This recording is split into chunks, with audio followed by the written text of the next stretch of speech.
In February 1998, in the heart of a brutal winter that suffocated the South Dakota countryside, Linda Carson found herself facing what seemed like the inevitable end of a long-lost battle. Carson's Diner, a small, weathered diner on the side of the forgotten Highway 29, was on the verge of closing. 15 years ago, Linda and her late husband, Tom Carson, a deep-voiced trucker with a ready smile, had opened the place with the dream of creating a haven for lonely drivers. But now, after Tom's death and the construction of a new interstate that diverted traffic, the diner was in debt. On this particular night, as the worst snowfall in 30 years blanketed the world in thick sheets of white, Linda was wiping down the worn counter for the last time, preparing to turn off the lights on a business that seemed long forgotten by time. The clock hanging above the kitchen read 10:48 p.m. when Linda, clutching the damp cloth between her fingers, trembling with cold, looked out the frosted window and saw headlights flashing in the darkness. She frowned, squinting to see better. Slowly, like shadows emerging from the fog, 3 heavy-duty trucks appeared, gliding cautiously into the half-buried parking lot. Without much thought, just guided by an almost instinctive impulse, she unlocked the door again. Within minutes, men in thick boots and snow-soaked jackets began to file in, rubbing their hands and stamping their feet against the biting cold. Linda didn't know who they were, where they had come from, or if they had money to pay for anything. But at that moment, what she saw were exhausted and lost travelers, living images of Tom himself, who had so often come home defeated after long journeys on the road. Linda didn't hesitate. Even though she only had 2 meat pies, some leftover potato soup, and a few cups of half-cold coffee, she smiled at the men and nodded firmly, inviting them to sit down. While they took off their gloves and tried to warm themselves, Linda hurried to the kitchen, gathering up what was left of her stock. It wasn't much, but she knew how to prepare a meal that, while simple, tasted like home. Every now and then, she would steal a glance at the tired faces of these strangers. There was something familiar about them. Maybe it was the loneliness in their eyes, or the way they gave small, silent thanks, the way Tom used to do after a hard day on the road. When the food was served, the atmosphere changed. The cold, though it still clung to clothes and bones, seemed less oppressive inside the diner lit by yellow lamps. Shy conversations began to emerge between hurried bites and sips of hot coffee. One of the men, a tall man with a thick beard named Ray, raised the cracked mug Linda had served him and toasted softly, "To the home we found in the middle of nowhere." Linda, standing behind the counter, felt a lump form in her throat. Maybe it was exhaustion. Maybe it was the accumulated weight of months of uncertainty and sadness. But for a brief moment, she felt as if Tom were there, sitting somewhere in the corner, smiling proudly at the choice she had just made. As the snow battered the windows and the wind howled like a distant wail, Linda kept on serving, filling mugs, clearing empty plates, and offering a tired but genuine smile whenever she could. The clock was ticking past midnight, and none of the truckers seemed eager to get back on the road. There wasn't much to go on either. Highway 29 was officially closed, and local radio stations were blaring emergency alerts, urging everyone to take shelter. It was as if time had frozen, along with the outside world. Linda, exhausted as she was, decided to keep the diner open for as long as necessary.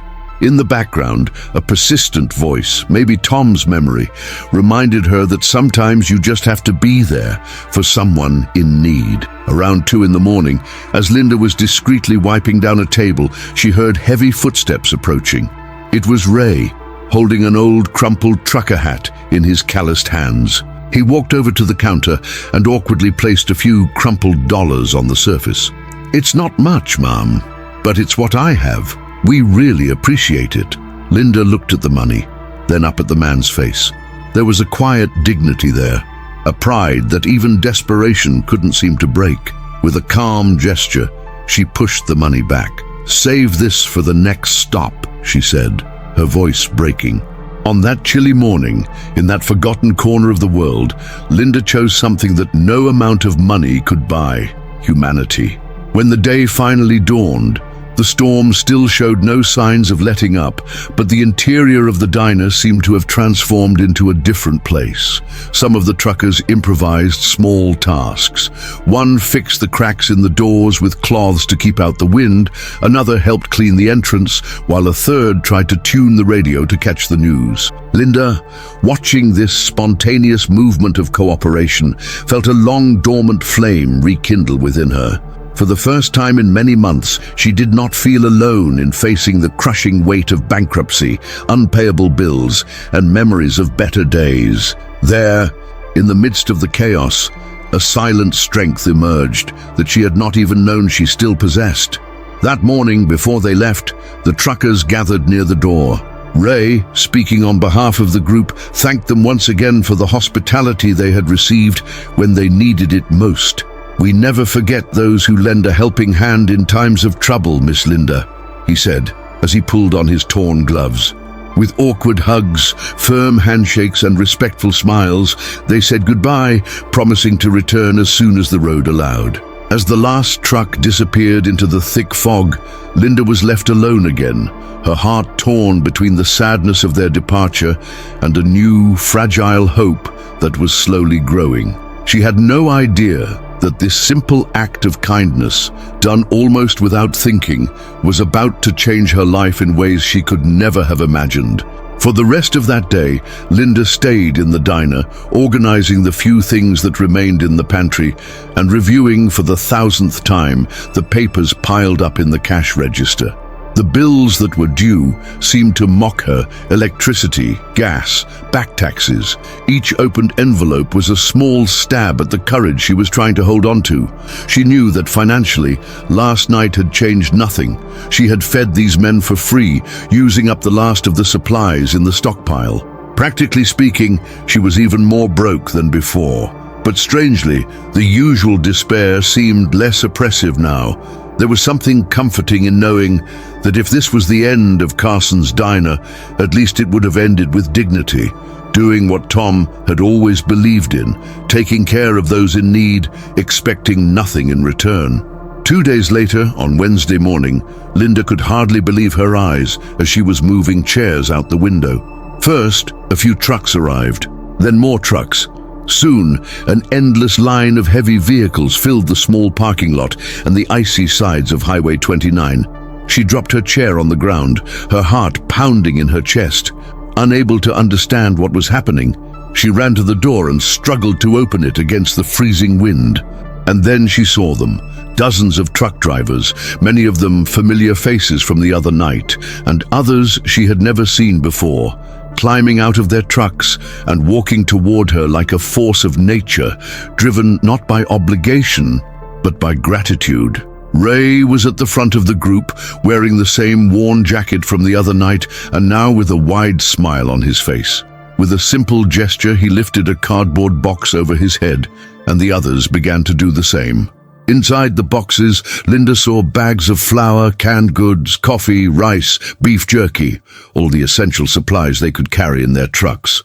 Someone was even carrying a portable stove. Within minutes, the small dining room was filled with supplies, laughter, and a human warmth she hadn't felt in a long time. Linda stood motionless behind the counter, her hand over her mouth, trying to hold back tears. These weren't customers. They were friends. People willing to give back to her a little of what she had given without expecting anything in return. Amidst the commotion, Ray explained that since their meeting on that freezing night, Linda's story had spread among the drivers. They had not only brought donations, they had also made calls to trucking companies, repair shops, and even the local truckers' union. "We don't leave behind those who care for us," Ray said, placing a firm hand on Linda's shoulder. And it was true. Companies began sending supplies, some sent small sponsorships to help renovate the diner, while truckers promised to bring their colleagues and spread the word at every stop they passed. Within hours, Carson's Diner had gone from a forgotten restaurant to what would be called, months later, Tom and Linda's Trucker Haven. In the days that followed, the business at Tom and Linda's Trucker Haven grew. Truckers from all over the state stopped in, not just to eat, but to be a part of the story that quickly spread like wildfire. The once peeling walls were given new coats of paint, photos of roads and trucks donated by regulars, and a huge sign behind the counter read, "No one gets left behind here." Linda, who had felt invisible for so long, was now greeted by strangers with warm hugs, letters of thanks, and even small gifts brought from far corners of the country. The pain of losing Tom was still there, but it was beginning to mix with a powerful sense that he was still there, in the small, great actions she witnessed every day. Despite the improvements, the beginning was anything but easy. The relentless winter continued, and some days the restaurant nearly closed due to lack of power or access. There were times when Linda had to use flashlights to keep the kitchen running and prepare meals by makeshift candlelight. But unlike before, she was no longer alone in these battles. Each time a problem arose, a battalion of helpers appeared, a driver who knew how to fix generators, another who donated fuel, someone who called for backup over the radio. The community that had formed around the diner was made up of tough, road-hardened people, but also deeply loyal. And in that collective strength, Linda found something that not even Tom's death could erase: the knowledge that love and solidarity survive even the fiercest storms. As the weeks passed, Tom and Linda's Trucker Haven became much more than just a rest stop.